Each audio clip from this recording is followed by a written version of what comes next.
क्या रे सूतल भवानवा भवानवा में उठा सजनवा एकदम 4 बजे भोरे में उठा देना है स्वामी जी के कि भर सावन जल चढ़ावे के बाबा के नगरी में। अरे माना कहा ना माना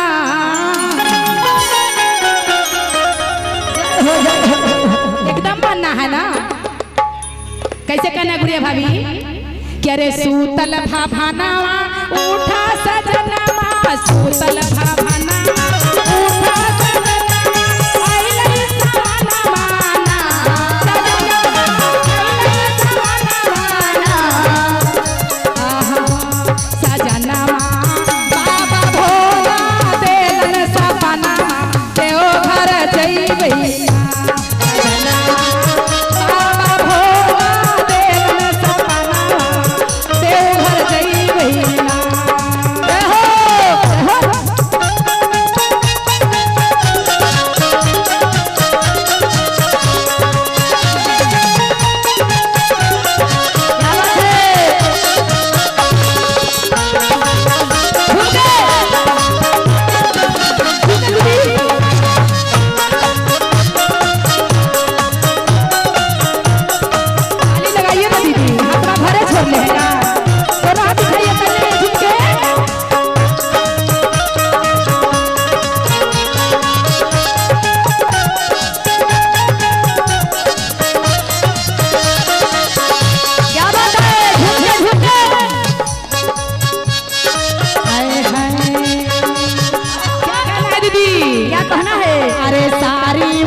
क्या कहना है? अनेक रीत तो अनेक रगन दे हजी, लेकिन हमरा एक गेरुआ रगन साड़ी चाहिए। जैसे गेरुआ रगन दीदी वाला उठा थोड़ा सा उठना है दीदी। काहे के शर्म है? बाबा के धाम में शर्म न होना चाहिए। अरे साड़ी मंगा दो साया मंगा दो साड़ी मंगा दो साया मंगा बौडुल सिला दो ना सजनवा बौडुल सिला दो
में भैया सजनमा सजनमा अब ना मनबो तोहर कहना केहू घर जइबो सजनमा अब ना मनबो तोहर कहना केहू घर जइबो सजनमा अब ना मनबो तोहर कहना केहू घर जइबो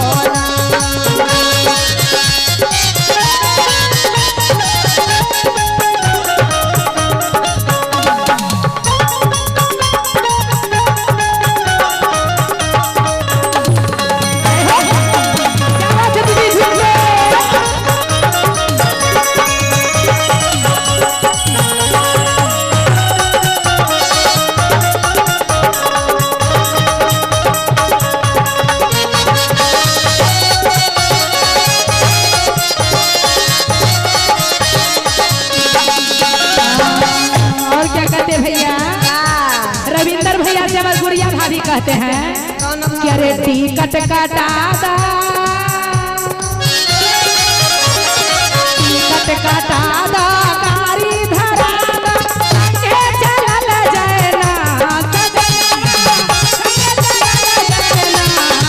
टिकट कटा दा गाड़ी धरा दा संगे चलल जाए ना संगे चलल जाए ना सजना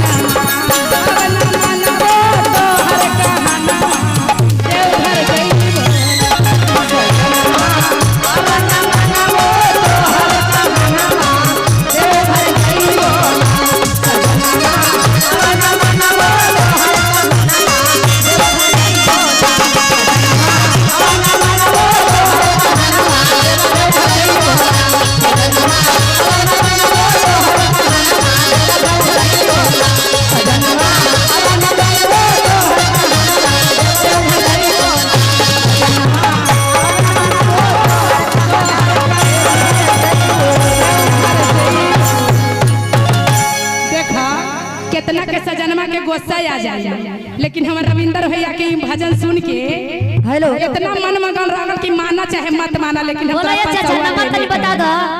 और भैया